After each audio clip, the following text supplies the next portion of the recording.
Hi, Jack. Hi, Bob. How you doing? I'm doing well, thank you. Thanks for having me. Good. It's a pleasure to have you. Let me introduce us. I'm Robert Wright. This is the Wright Show. You are Jack Tsonis, if that's how you pronounce your name. Do you get a That's little of the it. T in there, Tsonis? That's it. Perfect. Okay. And you are at Western Sydney University in Australia. Yep. And I'm very interested to talk to you because I listened to a podcast with you. It's the what is it? The Religious Studies podcast. That's it.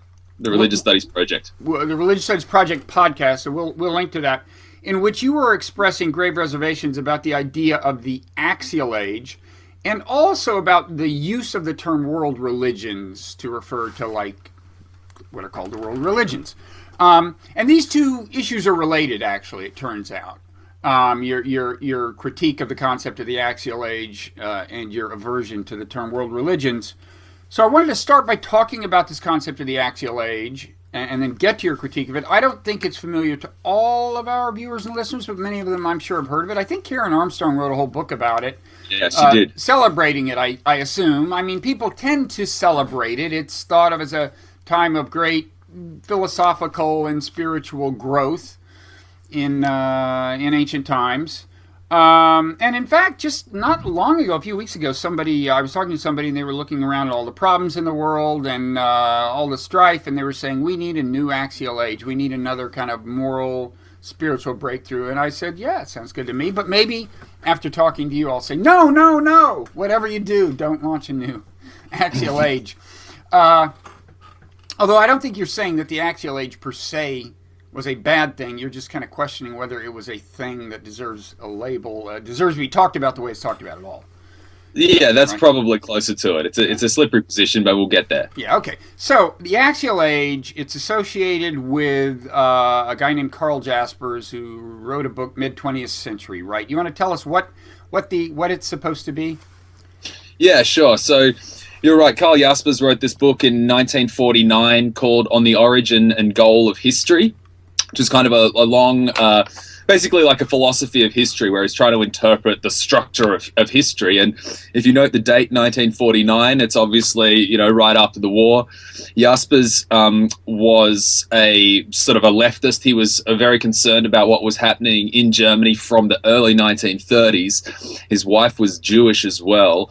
And they tried to flee to Oxford in 1938. That didn't work out. So the point is that, and they were both quite advanced in years at that point.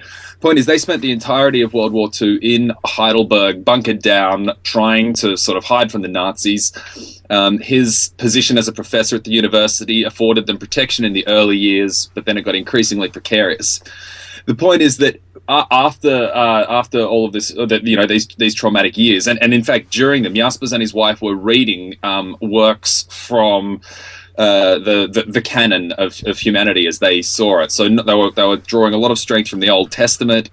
But this is where Jaspers discovered. Maybe we should pause now, just give people a snapshot of the concept. It is a time in the kind of middle of the first millennium BCE, between like 800 BCE, 200 BCE, when around the world, according to Jaspers, there were really significant developments. And I think he say the great world religions were born.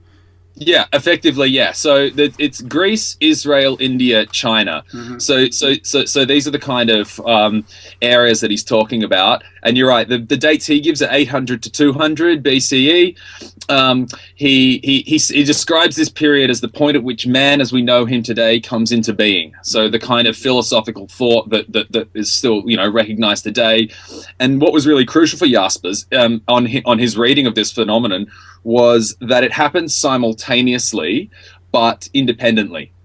And that was really, really crucial for him, because it was to him evidence that there was something within humanity cross-culturally that could lay the foundation for proper communication and philosophical comprehension and understanding, which again is especially important in light of the traumatic devastation wrought by World War II. So he was saying it wasn't that the Chinese were copying the Indians or whatever.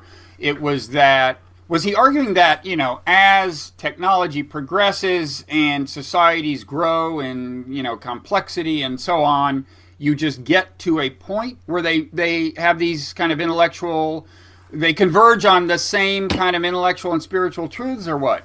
Yeah, it's funny because he doesn't quite do that. He looks at the fact that there are some very similar social conditions happening at the time, increasing war as well through, it's the kind of the height of the Iron Age at this point. So society is undergoing a whole lot of radical shifts. But very interestingly, he says that these factors alone don't account for it. And I'd have to look up the quote exactly, but he says effectively we're dealing with something in the order of a miracle. Oh, so this is it's a spark of transcendence, right? So I don't know how much you or your audience will be familiar with the philosophy of Hegel, the famous 19th century German philosopher. He had this idea of Geist, of spirit, of reason, right? Which for him kind of first sparked in ancient China, then kind of went on this developmental trajectory where it appeared sort of in Greece. It was fused together powerfully by Christianity a little bit after that, and then kind of culminates in Enlightenment Protestant Europe. Mm-hmm. So that kind of spark of transcendence. Jaspers is effectively saying that this arose once and for all in the axial cultures simultaneously. Okay. So what he's doing is it's still got this kind of miraculous nature to it that can't simply be explained by the social conditions, but it's also he's trying to move away from the earlier sort of heavily racialized versions where it was a progression up to Europe. Well, yeah, and in which it was confined to Western civilization. So he was, as you've put it, I think, kind of pluralizing the Hegelian kind of idea. And in that sense, I mean, you said he was on the left, and that makes sense. That although your critique, as we'll see, is of him is from the left, but let me. So, Hegel, I gather, was a believing Christian, and so thought that this directionality he was talking about was a manifestation of and an affirmation of divine guidance or something, right? Sort of. It's a little bit more complicated. He's kind of secularizing a little more than that. So his notion of Geist is equivalent to the notion of providence, of a kind of, the force of reason guiding history. Mm-hmm. There's a definite Protestant flavor to it. It's not, but it's certainly not, say, Orthodox Protestantism. It's teleological, right? I mean, there is a divine purpose unfolding. Is that it? With effectively, there is an end point of history. There is a kind of a plan. He talks about the slaughter bench of history as kind of in the sense of the violence that comes with development is part of the natural unfolding plan. So it's kind of effectively, downplaying the evilness of colonialism and that kind of expansion. Does Jasper seem to be preserving the teleological dimension when he says it's a miracle or whatever? That suggests that there's something out there. He is to some extent. It's definitely teleological in the sense of an overall narrative of human history, where what you have is a primitive kind of stage, and then you have this stage where humanity kind of comes into kind of full maturation and a full realization of itself. Now, for Hegel, that really only happened with the Enlightenment, and but with Jaspers, he's kind of placing that moment a lot earlier, that kind of the full culmination of Geist within humanity. Jaspers is very clear that it was many of the gains were lost of the insights of that period, and that it wasn't just a steady progression up to a more humanistic society. Mm-hmm. But what he's saying is that what we see here are the full resources of humanity already on display 2,000 years ago in terms of the capacity for deeper philosophical reflection, universalism as well, as opposed to kind of in-group tribalism. It's one of the things that for him defines the kind of axial ethos, even though, again, that's kind of complicated because not all, the axial religions were, world-looking. But they certainly weren't universal in the sense that Christianity, Buddhism, and Islam were. They are the three, serious universal religions. But yeah, so Jaspers is. I mean, he was very what's the word here? He says that he stands in awe of Hegel. He's very much a Hegelian philosopher, except in the sense of the philosophy of history, except that he reflects the fact that he's a century later and that he's just after the wars, and that he's a conservative liberal in a sense, in that he's an aristocratic liberal. Effectively, he's not even particularly interested in mass democracy, especially after what has just happened in Germany. He doesn't really feel that people can be trusted. But he's very much trying to push beyond the obvious chauvinistic Eurocentrism that was in Hegel, by trying to expand the narrative of humanity to include what he saw as all of the great religions. And it's probably worth just clarifying why the period is called the Axial period, right, for your listeners, which is that it comes from the word axis. So the idea is that it's like a hinge point. So you have basically you have prehistory, and then you have the axial moment where history commences, in the sense of the reflective cumulative development, rather than sort of going around in the more simplistic circles of natural, survival. Mm-hmm. Okay. And he by your reading is that he found this as a source of hope because of the trauma the world has just been through.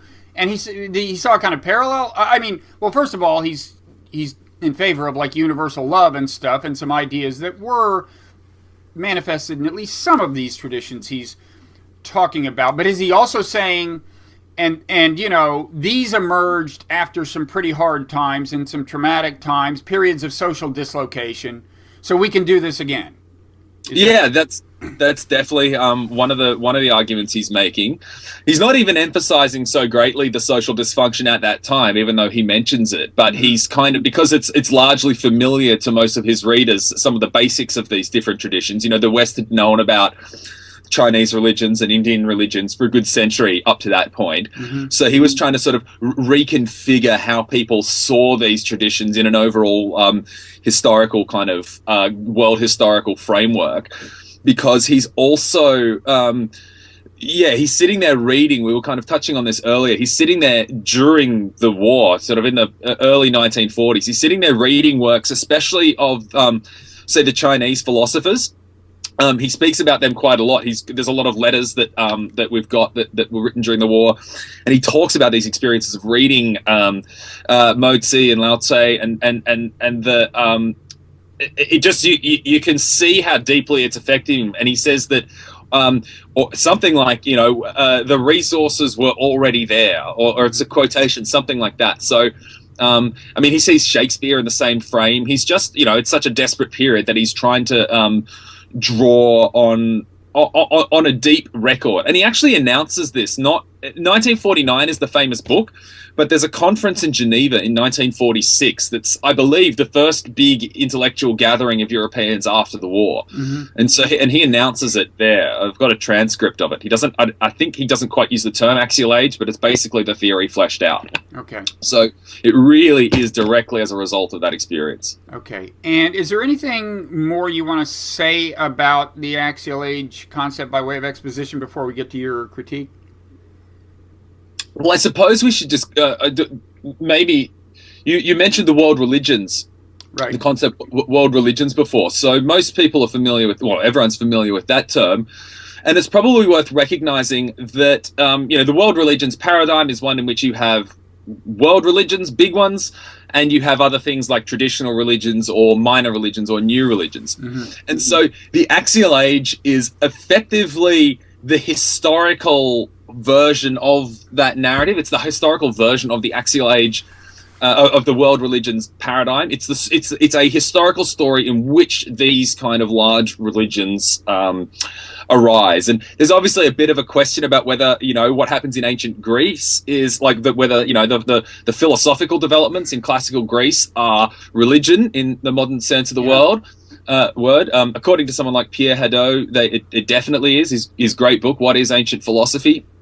And someone like Jaspers definitely sees it in those terms, that it's not, of course, it's not sort of theological necessarily, but it is metaphysical enough to be, it's Greek philosophy is not a world religion, but philosophy itself kind of is Right. equivalent to religion in that sort of human development sense. I think some people today might find it ironic that he's talking about religious developments and strictly philosophical developments in the sense of, reason, Yeah. in this unified way, because so many people Yeah. now think of them as in opposition. But he did not, and maybe that's a reflection of the fact that I gather he was. It sounds like he was himself religious. He was a liberal Christian. Okay. So he was very much of the kind of the symbolic interpretation of the text, recognizing the mythological element of the text, which was big at the time. He had a famous exchange with Rudolf Bultmann, the German theologian, where they were it's a short book actually. It's very interesting, called Myth and Christianity. So yeah, he was of a kind of a very broadly pluralist religious bent, but it was, and his wife Gertrude was a sort of a pious liberal Jew, if that makes sense. Was very, very attached to the Jewish tradition and drew great strength from it, which was where, I mean, they talk about particularly reading Jeremiah together in when they were bunkered down in Heidelberg. Okay. So, and in terms of like specific religions kind of born, so Confucianism and Taoism, which are sometimes thought of as religion, in some incarnations are religions, I guess, and in some more like philosophies. And in this incarnation they are. But you got Buddhism, makes sense.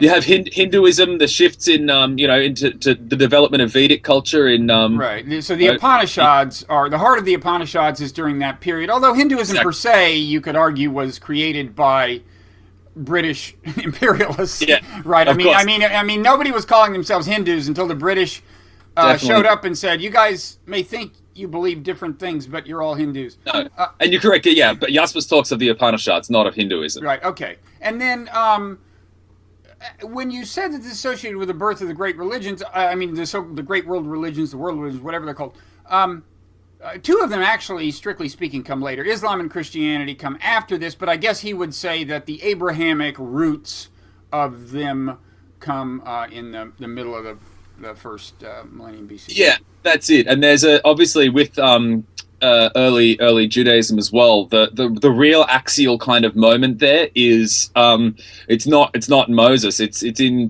Deuteronomy. Mm-hmm. It's the kind of prophetic stage of early Judaism where the axial, what he sees as the axial characteristics kind of come out. And Robert Bellah, in his big new book Religion and Human Evolution, when he looks at he looks at these four cases: Greece, Israel, India, China. And when he does Israel, it's really focusing on that the stage at Deuteronomy when the kind of the social pact becomes between man and God, and the sort of the intermediary of the king is kind of downgraded. And this is an example of the kind of humans taking their own form of freedom, I suppose, or not, becoming less bound to traditional authoritative, sort of structures, which is again a bit confusing. But yeah, and I mean, this is where I think I would, not that I'm an expert, but I think this is where I would have issues with the idea. Is he seems to be kind of straining to impose unity on this, but that's not the heart of your critique, at least as I've heard your critique. So why don't we? But a lot of people have made that critique. The straining to impose unity is a really common one. That, like, look, we're really stretching to impose a unified concept on some very different developments here. There was obviously a whole lot of really profound social, cultural transformations going on. No one disputes that. But how they're configured into a story is the dispute. And people have definitely raised the simultaneity issue. Yeah, and the comparability in general. Okay, so maybe we'll have time to get to that a little. But first, why don't you tell us what your big issues with this are? Yeah. Okay. So my whole sort of PhD dissertation wound up as a critique of this idea, and in a nutshell, the argument is that the Axial Age narrative reproduces a whole lot of stereotypes from colonial discourse, specifically about the representation of primitive people or people in traditional religions, people who are not from the world religions. And a good way to kind of track this is to recall the famous quote by Thomas Hobbes from about 1650 about man in the state of nature. You know, everyone's familiar with the quotation that the life of man is solitary, poor, nasty, brutish, and short. And this image of a kind of a brutalized, kind of animalistic, primitive culture versus a kind of a highly civilized culture was very, very much a part of the colonialist mentality in a hierarchy of human value kind of way. By the time you get to Hegel, this has got some it's sort of being very clearly kind of codified. And Hegel, for example, talks about Africa, how Africa stands outside of the theater of history. Africa does not have sort of indigenous developments. Any kind of true developments that happen in Africa are a result of other, the influence of either Christianity or Islam. He uses some really... It's kind of the height of Enlightenment racism, almost, because he talks about the African as being like highly intellectually undeveloped, scarcely being able to recognize himself as a thinking human subject, and a whole lot of really, really vicious, kind of nasty, aggressive language. Okay. This is, of course, similar to what was happening in anthropology at the time. And to be clear, this is Hegel we're talking about, not Jaspers.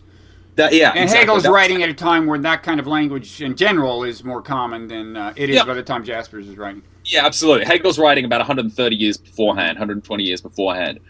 But to cut a long story short, effectively what we find is if you really look at the subtext of what Jaspers is saying, he's still preserving a lot of those assumptions about so-called primitive people, who I always like to remind people are actually colonized people.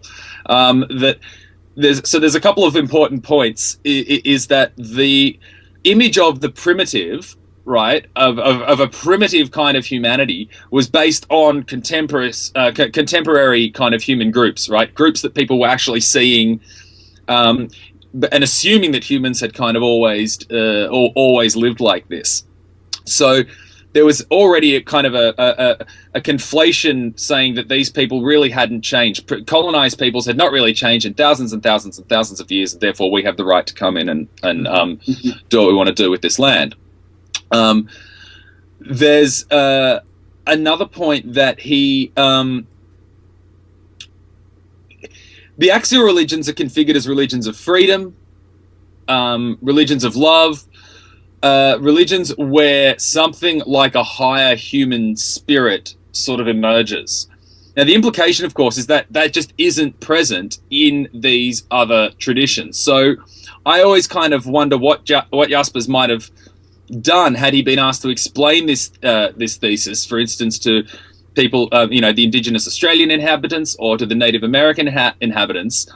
Would he have been comfortable to sit down in front of them and say, your religion, as much as I respect it, or your culture, isn't really fully developed. It's not the full, beautiful thing that we see in Christianity or in Judaism or in Islam or in the Upanishads. You're still kind of in a phase of magic. Mm-hmm. And he uses, this is where the magic religion distinction is still very, very pronounced. That religion is this kind of approved mode of engaging with, the world beyond the senses, whereas magic is a kind of deviant, instrumental way of gaining personal advantage. Right. And so is your, just to be clear, is your argument that he is kind of factually wrong? In other words, it doesn't hold up analytically to say that these axial age civilizations had some kind of transcendent dimension that's wholly lacking in what he might have called primitive religion? Is it a factual issue, or are you just saying that it's offensive and degrading? I mean, in other words, when you imagine him sitting down with these people, are you imagining him not having the courage to say something that would be manifestly offensive and then going, I realize this is too offensive to say? Or are you imagining them pointing out to him that he's actually wrong, that there are elements of their religion that that have a lot of overlap with the things he's emphasizing in Axial Age religion? Yeah, that's a good question. I suppose it's somewhere in the middle, in that there's a factual on the factual side. My big problem is that Jaspers, like so many others before him, and in fact after him, are taking the reports of sort of 19th century anthropologists as reliable data about how small scale oral societies behave and think. There was a really strong othering of such people in the ethnographic record, right? And a real revulsion of their type of behavior, and a real emphasis on their animality and their barbarism, right? So Jaspers' thesis takes all of that as if it's an unproblematic description of these groups, which is increasingly, problematic. I mean, we don't have a lot of evidence for how such groups behaved, but we can see very clearly the racialized kind of element of the tradition of anthropology and the description of such people as, barbarians, as savages. So I take issue with the fact that Jaspers and other people are suggesting that this is an accurate depiction of those peoples, and therefore, when we look at the great religions with written texts, we can see a qualitative shift in humanity's ability to kind of be beautifully human. That I think is quite problematic. And I just want to read, I've just pulled up a quote here just to kind of illustrate the kind of things that Jaspers says about pre-axial peoples, in that they, quote, have in common a magical religion destitute of philosophical enlightenment, devoid of any quest for salvation, and lacking any breakthrough into liberty in the face of extreme situations. So there's two issues there, both of which you mentioned. One is the factual, one is the value-based. On the factual side, when he says they have a magical religion destitute of philosophical enlightenment, that's the point at which I want to say, well, hang on. We actually know very little about how their systems of thought worked, because so much of the anthropological record is so tainted by imperial eyes, by eyes that kind of saw these people as stupid and degraded. So it's not at all obvious that all of these religions lacked. Today, we would regard them as lacking philosophical enlightenment. There's a lot more recognition of the deep, wisdom and profundity in the religions of small-scale peoples today. So that's a kind of a factual issue. He also says that they're devoid of any quest for salvation, lacking any breakthrough into liberty in the face of extreme situations. And that's a point at which we might say, okay, well, perhaps they don't have a salvation narrative. I mean, there is some very different kind of historical narratives going on. But why is that so? This is what I mean. That for Jaspers, that's regarded as undeveloped religion. Right. Whereas we can see that now as just different manifestations of how religion develops in different cultural circumstances. Yeah, like why is salvation better than any other religious goal? Yeah. Why is salvation better than cosmic stability? There's the simplistic distinction that often gets made is that, you've got the historical religions which postulate a start of history and a kind of an end point. Obviously, the Abrahamic ones are really, really strong in that kind of linear narrative sense. Whereas you also have in the pre-axial religions, they like to keep life on an even keel is a phrase that kind of gets used. And which kind of refers to the fact that it's more about a harmony and a balance than say. What's funny is that you could. Some people would argue that that's a distinction you see among the axial religions. If you look at Asian, what are characterized accurately or not as Asian values as opposed to Western values, right? Yeah, exactly. So again, it's very interesting in that respect. So. As I say, it's really complicated because there's two issues going on. One, that there are some factual issues about the simplistic reproduction of stereotypes. That's what I mentioned at the start that I'm really concerned about, is that you've got the reproduction of stereotypes. And I could even actually continue on. I mean, I won't go into it in too much detail, but even after Jaspers, you have scholars of the next generation in working actually in fields of historical sociology more than philosophy of history, so attempting to be more rigorously sociological, who are still reproducing the same ideas. And even down to this very day, Bob, we you've got examples of people who are when they talk about this period, they talk about the shift from mythos to logos, for example, in ancient Greek, that there was a kind of a qualitative kind of shift in the capacity of people to think. And of course, there were major developments. I'm not denying that at all. But my point is that you get really just these stereotypes about primitive culture, pre-axial culture, traditional culture, whatever you want to call it. The stereotypes that were kind of generated or founded in colonial discourse, still just being treated as kind of reasonably unproblematic characterizations of vast swathes of humanity. I've got a lot of quotations here, but they're all a little long. Though perhaps one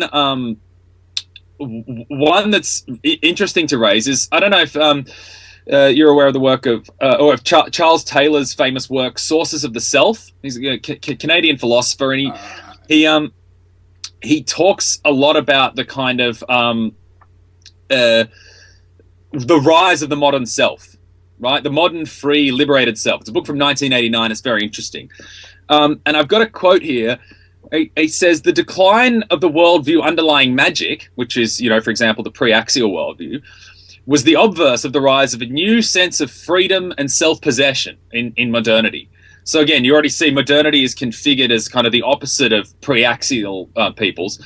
From the standpoint of this new sense of the modern self, the world of magic seems to entail a thraldom, an imprisoning of the self in uncanny external forces, even a ravishing or loss of self.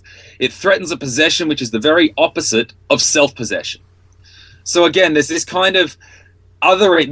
The modern Western self has portrayed itself as sort of fundamentally other to other groups of humans, in not just the sort of a descriptive way, but a really value-based way, a teleological way, that it is this is where humanity's going, and therefore we're further along this path.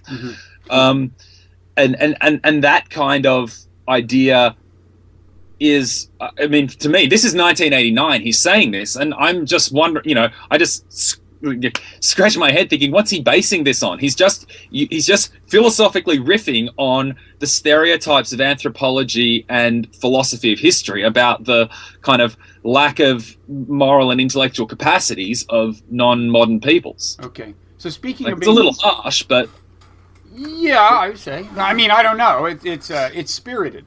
So speaking of being further along the path, to some extent, are you indicting the very idea of being further along any path? In other words, is this to some extent a critique of the ideas of progress through history? I mean, I'm thinking of two major realms. One is moral and one is intellectual. So in the intellectual realm, would you argue that it doesn't make sense to look at modern science and say, well, there has been progress. There is a deeper comprehension of the universe.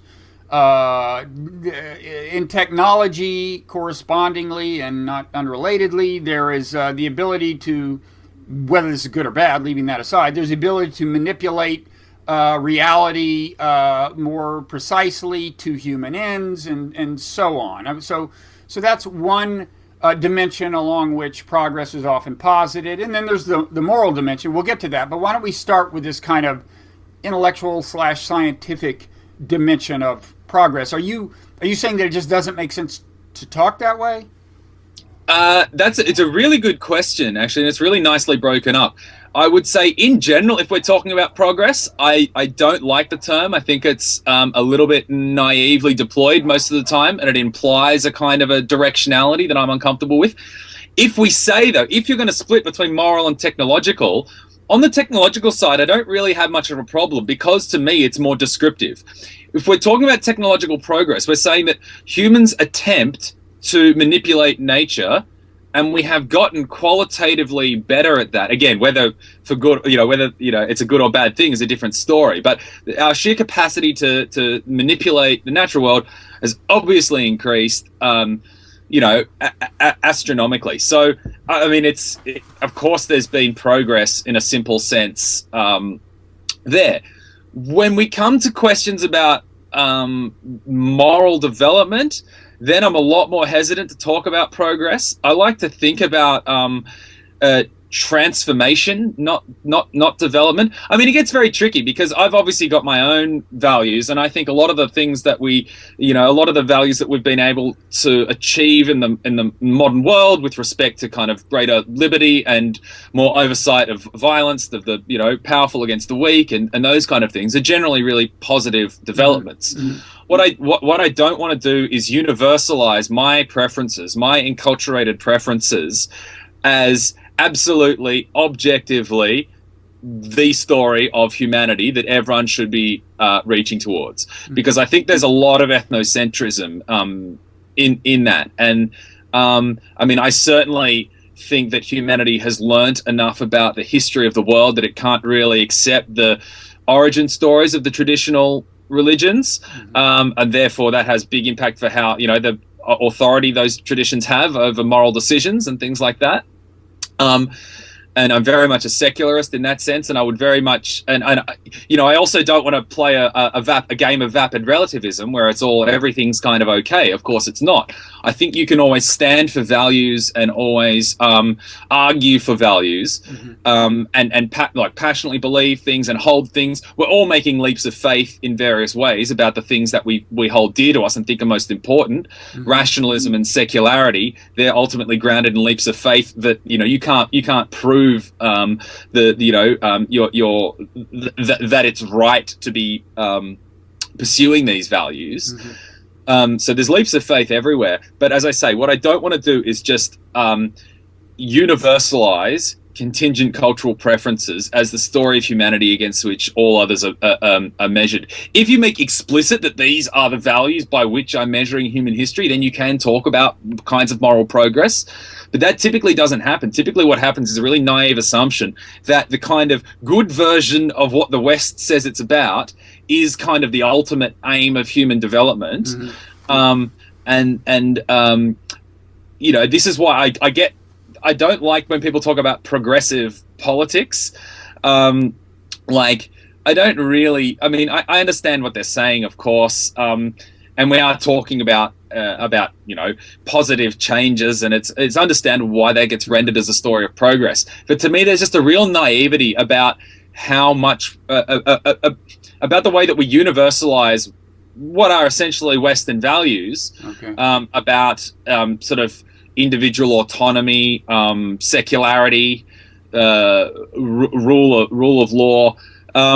Things that I passionately support, but I just worry that we universalize those as if they are objectively, obviously, provably the values that upon which human life is based, rather than that being a kind of a choice. Okay, let me give you a specific example of a kind of conception of progress. It comes from your fellow Australian Peter Singer, who wrote a book called The Expanding Circle, and it was about, you could call it a circle of moral inclusion. In other words, as he tells it, so around middle of, the middle of the Axial Age, he would say that it was still the case that members of one Greek city-state considered members of another Greek city-state subhuman.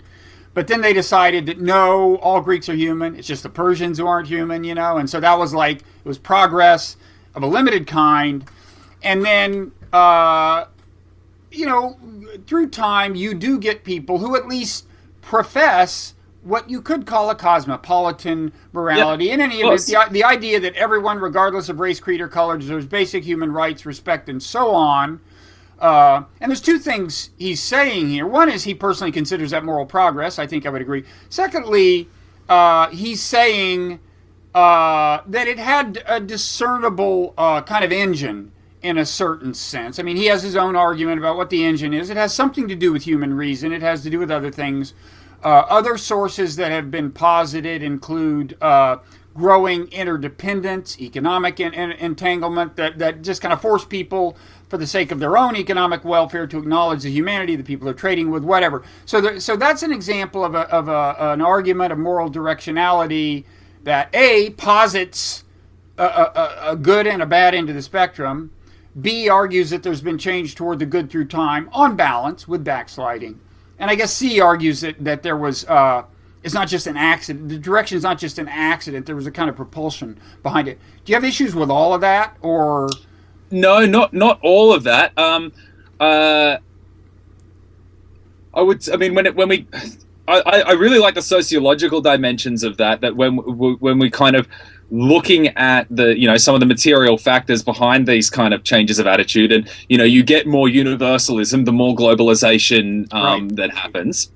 And look, obviously, I think it's a really good thing and a value to be fought for, that we should be promoting a cosmopolitanism and not, trying to avoid the kind of innate biological ethnocentrism that humans kind of, of in-group, out-group kind of mentality. Mm-hmm. In terms of the directionality, it's a little bit problematic, because that can get. I mean, I don't think humanity has a goal. I don't think that we're moving towards an endpoint that we can kind of judge our behavior against. We can make decisions, autonomous decisions, about what we want to be doing or what we think is right or good, but there's no kind of source external to humans that will verify that, be it a book or a stone written by the gods or whatever. Right. Well, that's kind of the philosophical question of moral realism. I mean, that gets back to the question of, well, can we call this good in some absolute sense, as opposed to just having an opinion about it? Right. Yeah, look, you can, you can, and I think I wouldn't want to say that you can't, and anyone who does is intellectually bankrupt or anything like that. I mean, I don't think I have my. I mean, I've thought a lot about this whole progress question, but I don't think I've actually had to put it into words like this before, or like recently. So I'm still grappling with how all the stuff rolling around in my head, but I just get really uncomfortable when people universalize instead of kind of declare preferences, if that makes sense.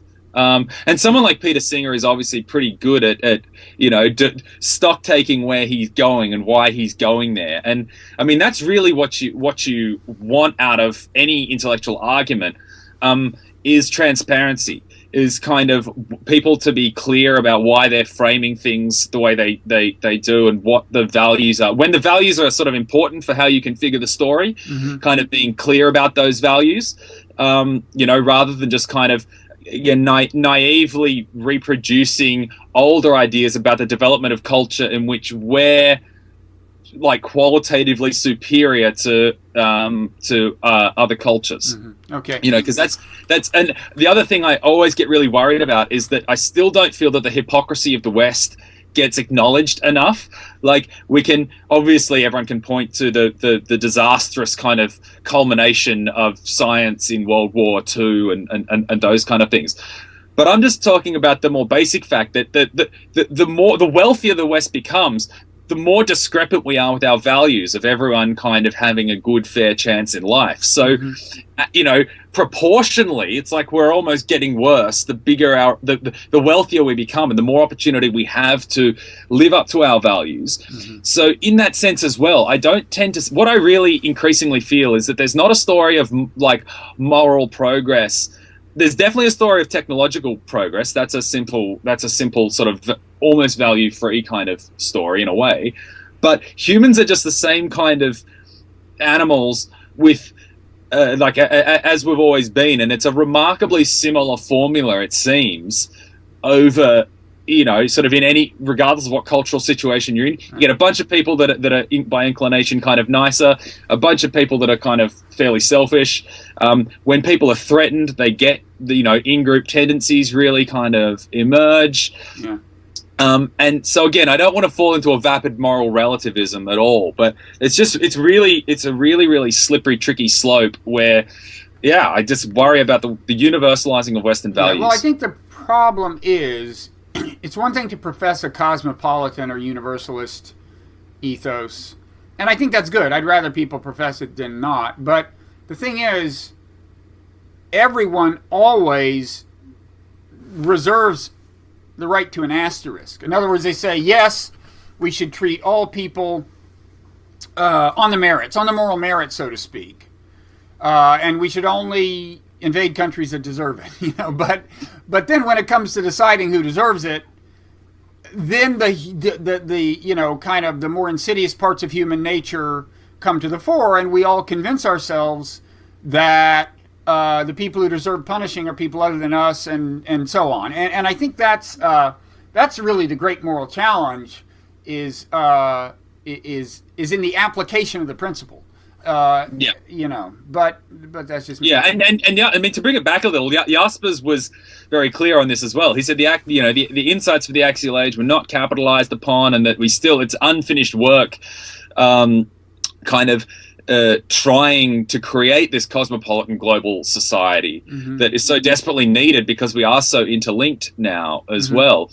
And so, this is the thing. Even though I've got, I mean, this discrepancy in Jaspers is what I wrote my PhD on. It reflects a lot of other stuff in religious studies, but all of that aside, I still really like what Jaspers is talking about. I don't want to occlude that. I have a lot of respect and admiration for the guy. Same, when it comes to people like Jürgen Habermas and Robert Bellah, people who've talked a lot about the Axial Age more recently. I really disagree at an intellectual level with how they're rendering that, and I think as scholars they really should know better than reproducing these racialized stereotypes. But I think really at the end of the day, I very much like the kind of angle they're pushing, especially because the Axial Age paradigm allows you to render, true humanity as a global resource in a really effective way. Yeah. Let's talk a little about the what we alluded to, this long-standing question of whether Jaspers was imposing a unity, and kind of an analytical unity, where it didn't belong. So this would be the question of, okay, so during this relatively compressed period, about a half a century, did really all these different things happen? Were they really new? And did they really have so much in common? And I guess there's a couple of questions there. One is, were they really new? And another is, did they have a lot in common?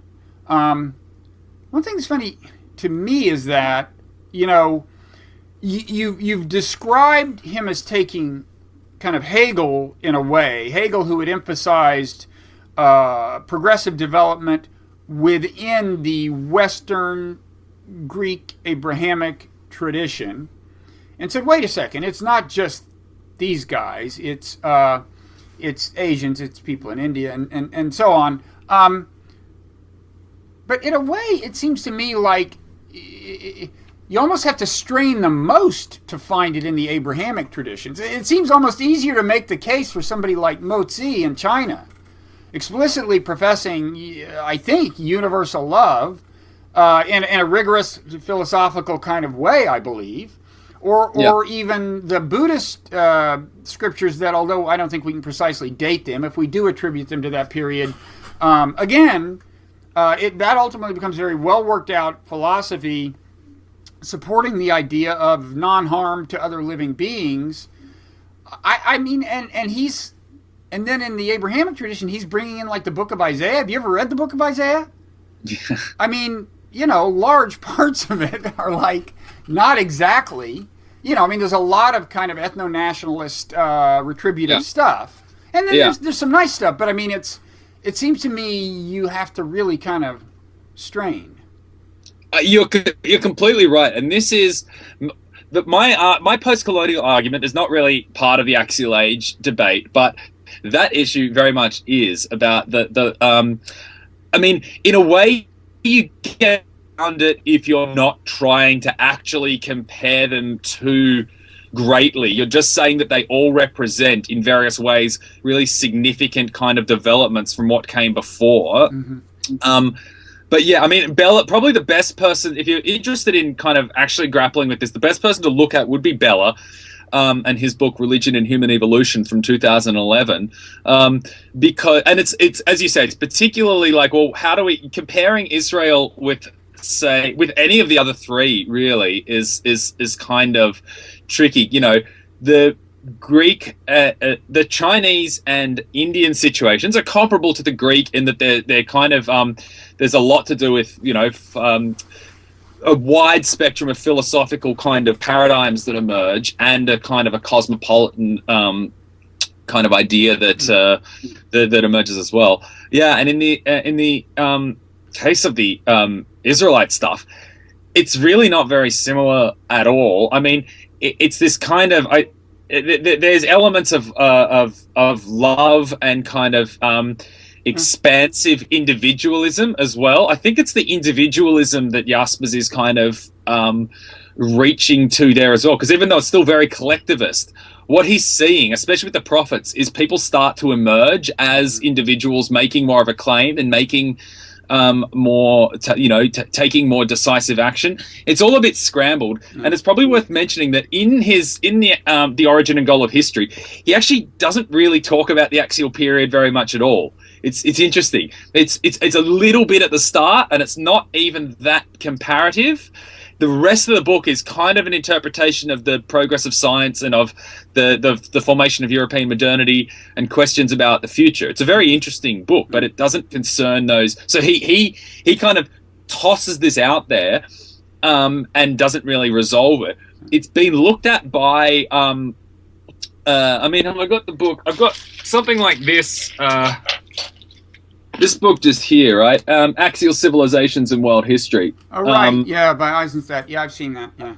So there's a few books like this that came out. These are basically historians and sociologists looking at it. I haven't really found anyone. I'd have to go back and really have a look at those articles because they're quite dense. But there's no really clear. A lot of people address the issue of, well, how do we fit these into the same category? And most people kind of wind up saying, well, we don't really need to, but they're interesting comparisons all the same. Yeah, I mean, there is nice stuff, but, in those scriptures as well, there's, be kind to the stranger and all of that. And also, I would say, I mean, if you want to move 200 years ahead in Jewish thought and look at somebody like Philo of Alexandria, I would think that would fit right in. It's just that into the Axial Age thesis, it's just that he doesn't fall neatly within the so-called Axial Age. This is around, Philo is writing, around the time that Jesus is alive. And, and of course, so I don't know. It's, the whole thing always seemed like, I've got here. I've got it here. I've just had a look at Bella's book, and this is basically the sociological justification for treating Israel as somehow axial. Right? He says there's two little parts. Deuteronomy recognizes the necessity of human kingship, but of so remarkably circumscribed the character, indeed as something like a constitutional monarchy, that it is hardly recognizable in ancient Near Eastern terms. And then he also says that we've argued that the axial breakthrough in Israel occurred when the relation of God and the children of Israel was seen as a covenant, as analogous to the old Near Eastern vassal treaty between king and vassal, though having a dramatic new meaning because it dispensed with the role of king as mediator. So this is why it's kind of regarded as, even though it's very, very, very different, and you would have to accept this interpretation of what's going on. But if you do, then this is why it's regarded as axial. And this is the axial trait, that it's kind of throwing off the shackles of a kind of impenetrable authority structure that humans can't get out of. It's, just like modern constitutionalism is taken to be the ultimate form of freedom because humans set their own rules, right? This is, something that Hegel was very big on. This is kind of like the seed of that of what would flower in the kind of idea of modern constitutionalism.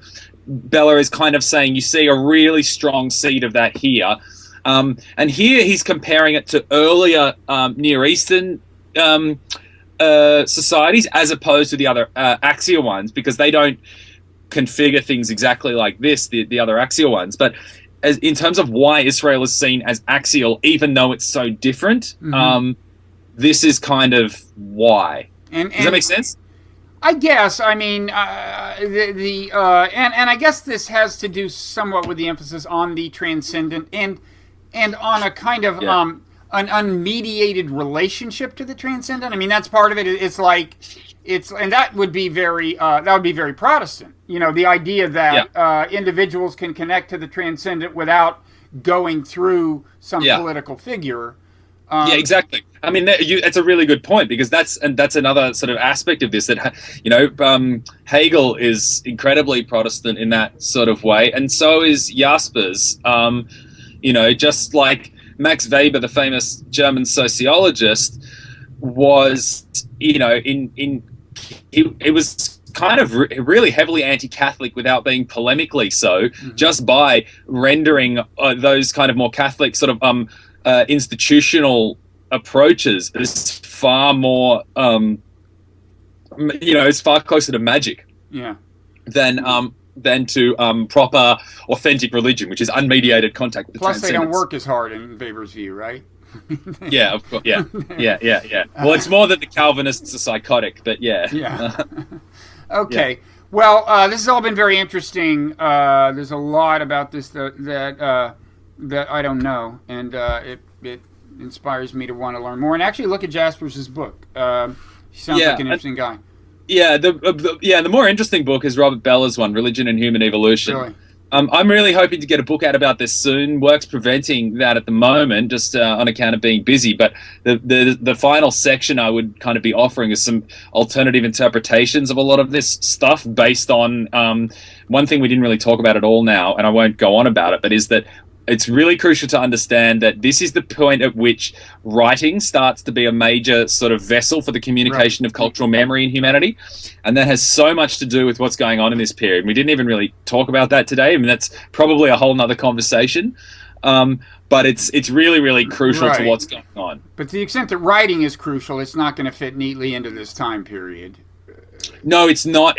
Writing isn't, but the transmission of cultural texts starts to take place around this period. Writing is thousands of years old by this point, but as a codifier for cultural memory, and it has. I mean, writing is the reason that you get what Plato and Socrates in ancient Greece with a completely kind of different take on knowledge. That's far more about objective knowledge. Knowledge is kind of increasingly seen as an external thing, it's something with external existence because it's got external visible form now.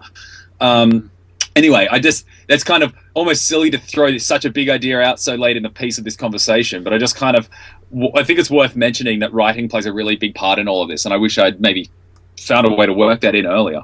Yeah. Well, maybe we can have another conveation about this. Do you have a title for your book yet? Do you have a working title for your book? It's called The End of the Axial Age. Oh, that is good. I think so. Yeah. See how we go. It's a draft. It's a good title. Okay. Well, listen. Thanks for taking the time, and we will see you next time. Thanks, Bob. Appreciate it. Okay. Bye-bye.